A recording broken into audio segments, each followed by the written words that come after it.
Curiosity, freedom, and philosophy. Adam Smith is remembered as the father of modern economics. His ideas reshaped the way nations trade, how markets work, and how people understand wealth. But behind the legend was a shy Scottish professor, a man who preferred books to politics, and yet changed politics forever. This is the long story of Adam Smith, the man who invented economics.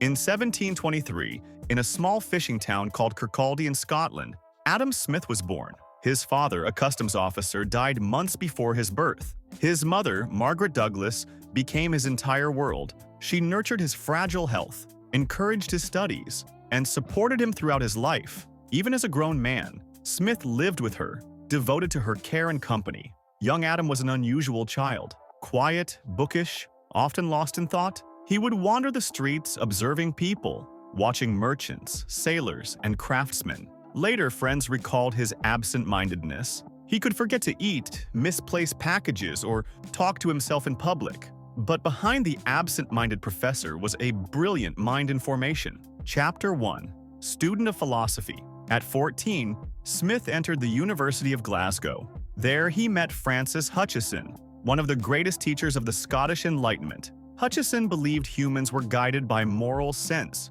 by sympathy as well as self-interest. Smith absorbed these ideas deeply. In Glasgow, he discovered the power of reason and debate. He joined student societies where ideas clashed late into the night. Freedom, justice, virtue, these were not abstract concepts, but living questions for young Smith. In 1740, he earned a scholarship to Oxford. But Oxford was disappointing. Professors were lazy, often drunk, clinging to outdated teaching. Smith wrote that he learned little from them.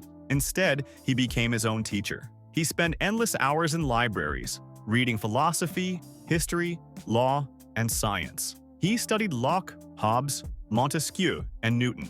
This self-education forged the independence that defined him. Chapter 2. Return to Scotland. In 1746, Smith returned to Scotland. He began giving public lectures in Edinburgh. His clear style and wit drew large crowds. Soon he was offered a chair at the University of Glasgow. As a professor, Smith taught rhetoric, logic, and moral philosophy. His classroom became a laboratory of ideas. Students said he was inspiring, animated, clear, and passionate. He spoke not just of morality, but of wealth, government, and commerce. For Smith, ethics and economics were inseparable.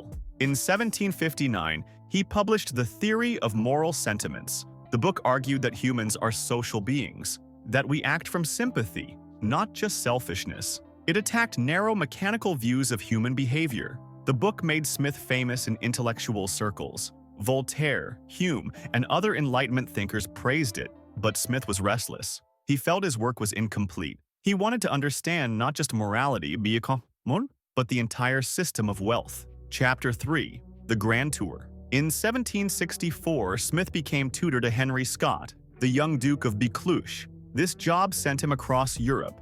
In Paris, he met Voltaire and Diderot. He spoke with Quesnay and the physiocrats, economists who believed land was the true source of wealth. Smith admired their clarity but disagreed. He believed labor and production mattered more than land. In Geneva, he met with intellectuals who argued for liberty and progress. In Toulouse and Bordeaux, he studied trade and agriculture. He saw firsthand how tariffs, guilds, and monopolies strangled economies. These travels opened his mind further. He returned to Kirkcaldy in 1767, living quietly with his mother, and began writing the book that would define him. Chapter 4. The Wealth of Nations. After nearly a decade of work, in 1776, Smith published his masterpiece, The Wealth of Nations. The book was 5 volumes long, dense, detailed, and radical. It challenged centuries of mercantilism, the belief that nations grew rich by hoarding gold and controlling trade. Smith argued instead that wealth came from productivity, from labor, innovation, and exchange. He described the division of labor in the famous pin factory. 10 workers, each performing one small task, could produce thousands of pins. Specialization increased efficiency, and efficiency created wealth. He introduced the idea of the invisible hand, that individuals pursuing self-interest unintentionally promote public good, not because they care, but because markets coordinate their actions. Smith warned against monopolies, corrupt guilds, and restrictive tariffs. He believed free trade and competition created prosperity, but he also understood the need for government.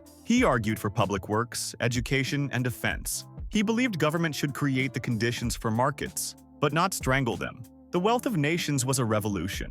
Published the same year as the American Revolution, it became a Bible for statesmen, merchants, and reformers. It influenced Jefferson, Hamilton, and the founders of the United States. It guided Britain's industrial age. Chapter 5. The Customs Commissioner. In 1778, Smith was appointed Commissioner of Customs in Edinburgh.